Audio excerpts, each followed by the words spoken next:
Hello, my Bandit crew, and welcome back to the channel! Today's video, we're going to be covering the quote-unquote canceled Crash Bandicoot 5. If this is your first time coming to the channel, what are you doing? Subscribe already! Subscriptions are free, and we would love to have you join our Crash Bandicoot community. And you know what? Subscribing doesn't cost you a dime, and if it turns out you don't like my voice, you think my content is doo-doo, you could always unsubscribe. But we'd love to have you here. I discuss lore, theories, news, I do tier lists, interviews, toy reviews, I read the manga, and I have a Crash Bandicoot podcast. So pretty much anything and everything Crash Bandicoot related is covered here on this channel. With all that being said, let's jump into the topic of Crash Bandicoot 5. I released a video a couple weeks ago saying how I didn't think Crash 5 was a canceled game.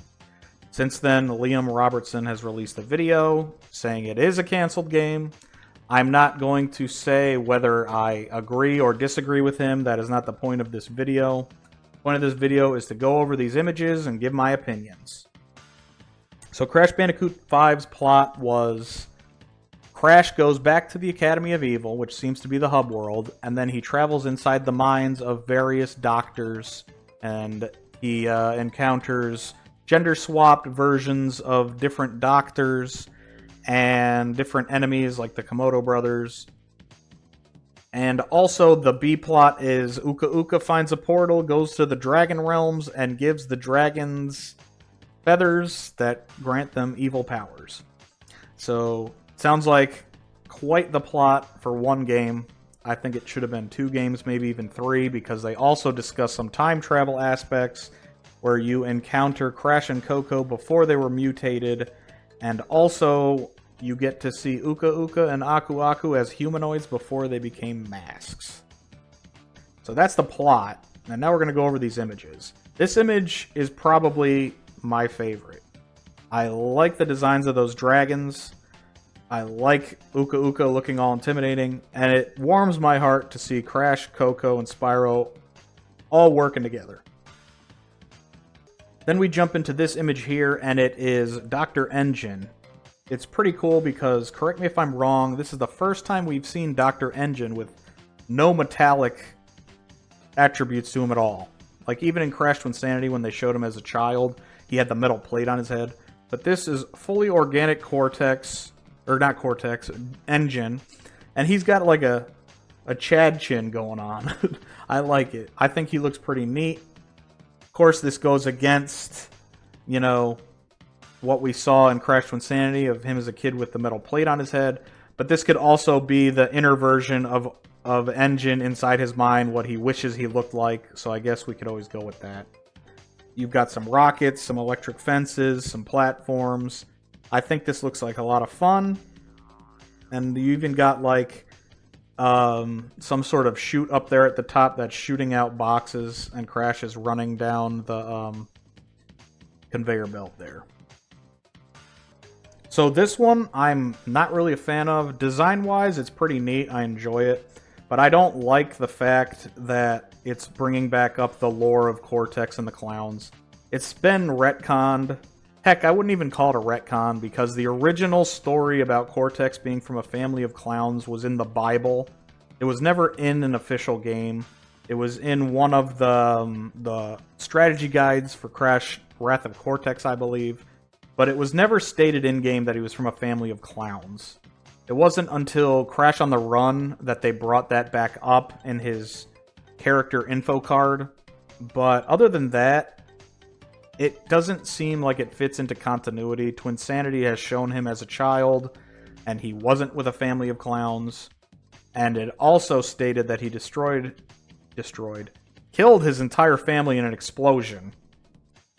And as you can see here, that is his sister, Sarah Cortex. You can tell because it's got the C for Sarah, her black and white hair, and her large teeth.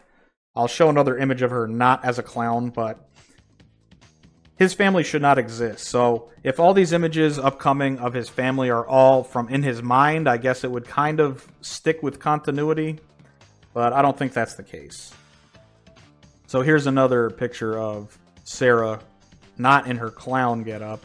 I think this is Nina's mother, if I had to guess, because she has the same skin tone, hair color, and she's got large teeth just like Nina does. And also, if you check out the second shot of her there, she's got like metal gauntlets that are reminiscent to Nina's metal hands. So Sarah Cortex is a dentist. Then we have a picture of Mama Cortex here, which kind of goes against their own game, because in Crash 4 we have a portrait of Sharon Cortex, and she doesn't look anything like this. So this might be Cortex's grandmother, or it might be his mom, just a different design now. Cortex's brother, Hugh G. Cortex. And if I said Crash's brother, excuse me, I meant Cortex. Cortex's brother, Cortex's mother, Cortex's sister. And then I'm not sure the relation or name pun of this character. This could be Nina's brother, potentially Sarah's son. I don't know what ID Cortex means. ID. I don't get the pun. Maybe you guys do. You'll let me know in the comments section. But that seems to be all the Cortex family members that we see in this game. Like I said, they shouldn't exist, but if they're all within Cortex's mind, I guess that explains them away in continuity. And now we're going to move on to Pinstripe. This one's neat. You've got Pinstripe behind a giant desk. He's got an elevator there. And then you have little rat mafia guys. You got one coming out of a film strip, one coming out of the picture over there. I'm not sure if the wires were crossed and they think that Pinstripe's minions are rats, or if this is just a new set of minions that were given to Pinstripe. Because in Crash Bandicoot 1, his minions, Fat and Slim, were Potoroos. They were not rats. And you could see them, they cameo in Crash Team Racing, Nitro Fueled, and Sewer Speedway, and Hot Air Skyway. So, yeah, these rats are neat, but I'm not sure if they're supposed to be rats. Like I said, they might just be new minions that are in Pinstripe's mind. You can see that there's green light coming up from the bottom of these like huge pits. It's pretty cool. I like Pinstripe, and having him appear in the game would have been a fun addition. And now moving on to what I think is the coolest set of images. We've got Tiny's Mindscape, and I guess it was games, because you can see the dice, and then his gold room, which you'll see in the next couple images. This one I really like, because you've got on the left and right bottom side there, you've got the tiny faces with the arrows sticking out for the booby traps. So, and then you got all those skulls there. So Crash is making his way to Tiny's treasure. This is hands down my favorite image out of the entire set. Tiny looks amazing here, and the arena looks really cool too. It looks like Scrooge Duck's money bin. You got all the gold all over the place. You've got the axes behind Tiny. You got a sword down in the gold. And I think that it would have been a really cool boss fight. Looks like Crash fell down from above and he slammed down here. So this is probably where Tiny would have been fought. A good set of these images are from the Spyro portion of the game. It looks like you've got Norks here, and then there's one of the evil dragons. And you can see there's little Uka Uka masks all over. You've got one here, one here. This kind of looks like Aku Aku, but I doubt it is. And this one kind of looks like Uka Uka as well.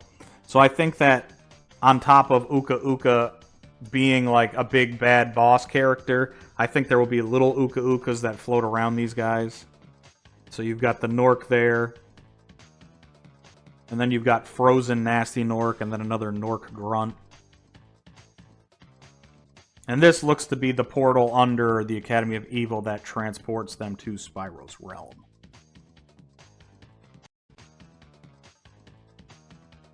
This is a pretty cool shot, too.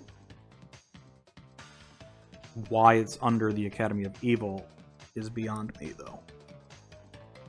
Here's Crash, Spyro in the Dragon Realms, and you can see Uka Uka's there with another dragon. And here, This looks like, to me, probably the final boss. Going to fight Uka Uka. And then this just looks like a hideout of Uka Ukas. Possibly the Uka tree, I'm not entirely sure.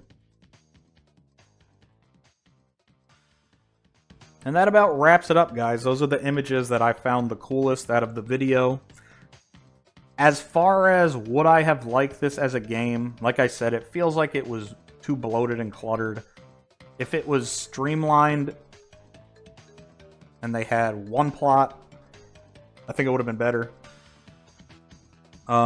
Or perhaps it could have been multiple games. I don't like the idea of it being Crash 5.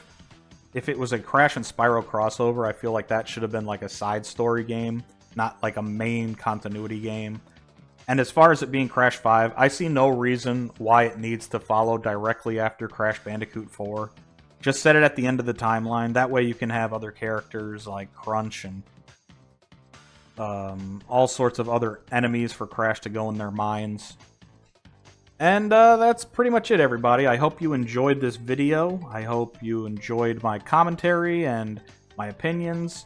And let me know in the comments section how you feel about Crash 5 and if you would have liked it or not.